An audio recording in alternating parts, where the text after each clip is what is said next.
अभी तो आने वाला ये भी है कि आप खाना बंद करिए, 2 दिन आप बिल्कुल व्रत रखिए। तो इस तरीक़ा की इनकी प्लानिंग है ये कर रहे हैं और ये देश को नहीं सँभाल पा रहे, तो अब ये कहीं न कहीं तो ये यहाँ पे जाके इनको अपने आप को सरेंडर देश के आगे करना पड़ेगा। नहीं वो दिन दूर नहीं, जो श्रीलंका जैसे हाल हुए थे, आप देखना एक दिन वो आएगा श्रीलंका जैसे यहाँ पे हाल हो जाएँगे। इस देश में किसी चीज़ को अगर बेचना है ना, तो उस चीज़ को बंद कर दो, वो अपने आप बिकनी चालू हो जाएगी।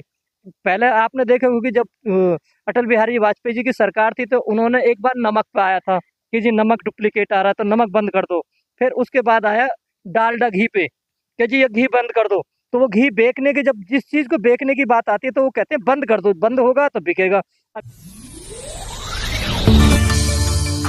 नमस्कार दोस्तों, आप देख रहे हैं सलाम भारत। उभरते भारत की तस्वीर दिखाने की कोशिश करते हैं हम। सड़क से लेकर संसद की हर खबर को हम दिखाने का प्रयास करते हैं।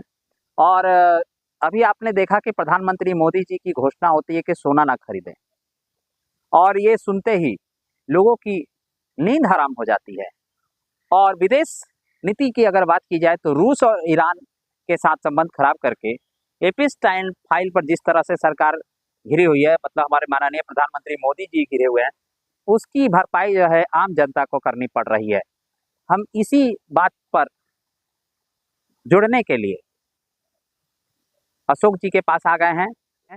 प्रधानमंत्री जी का अचानक एक भाषण आता है और कहते हैं कि गोल्ड खरीदना बंद करो। गोल्ड की बात की जाए तो हमारे देश के कल्चर से बहुत पुराने समय से जुड़ा हुआ है।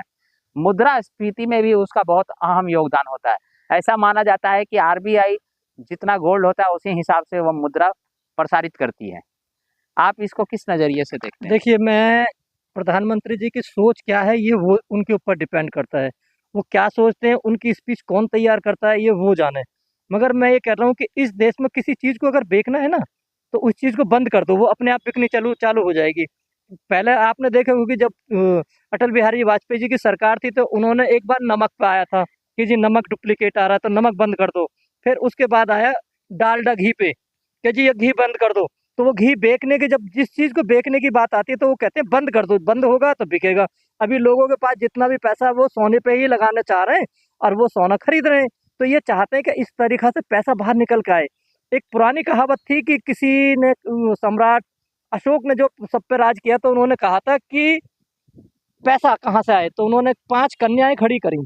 मैंने भी कहीं से सुना था, तो उन्होंने कहा था कि टका रुपया जो देगा वो शादी करेगा इनसे।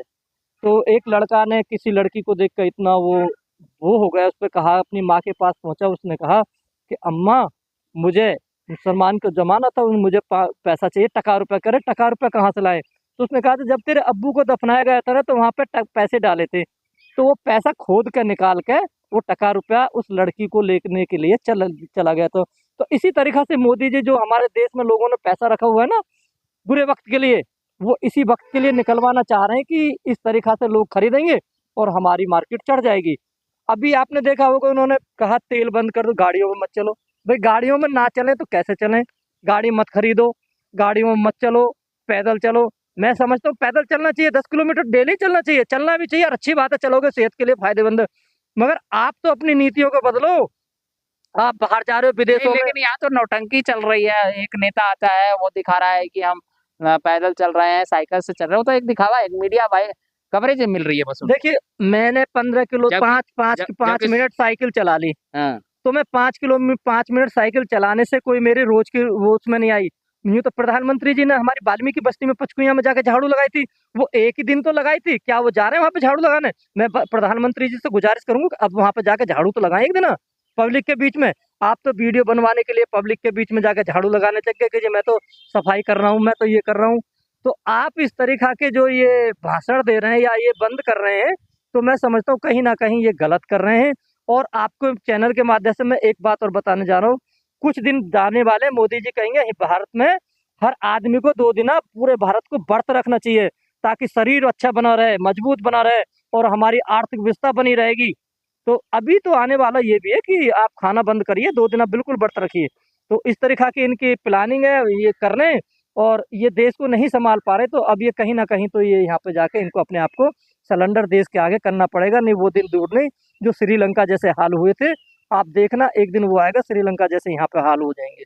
मतलब श्रीलंका, बांग्लादेश जैसे, नेपाल जैसे हालात पैदा हो सकते हैं। जी बिल्कुल पैदा होंगे, श्रीलंका बांग्लादेश जैसे हालात पैदा होंगे यहाँ पे। तो आपके चैनल के माध्यम से मैं ये बताना चाह रहा हूँ कि यहाँ पे जो है देश को आगे बढ़ाने की ज़रूरत है, देश को पीछे ले जाने की ज़रूरत नहीं है। तो हमें देश को आगे बढ़ाने के लिए हर किसी को साथ लेना होगा, हर किसी के साथ कदमों से कदम मिला के चलना होगा। जो हमारे देश के विरुद्ध खड़ा वो हमारा दुश्मन है, जो हमारे घर के खिलाफ खड़ा वो हमारा दुश्मन है। तो हमें उन लोगों का साथ क्यों दें? हमें क्या जरूरत है साथ देने के लिए? तो मैं कांग्रेस पार्टी की तरफ से बता रहा हूँ प्रधानमंत्री जी को कि अगर आपको देश आगे बढ़ाने के लिए जरूरत है, कांग्रेस का एक एक सिपाही आपके साथ खड़ा हुआ है। आपको ट्रंप से डरने की कोई जरूरत नहीं है। ट्रंप ने तो अपने आप को चीन के आगे सरेंडर कर दिया है। आप किस बात से डरे हुए हो? आपको नहीं डरना। आप खुल के खेलिए, खुल के बैटिंग करिए, पूरा देश आपसे उम्मीद लगाए बैठा है। बहुत बहुत धन्यवाद अशोक जी, आपने बहुत ही गहरी बात बोली। 100 बात की एक बात यही सामने आ रही है कि कहीं ना कहीं डर और सहमती हुई जिंदगी जी रहा है हमारा देश।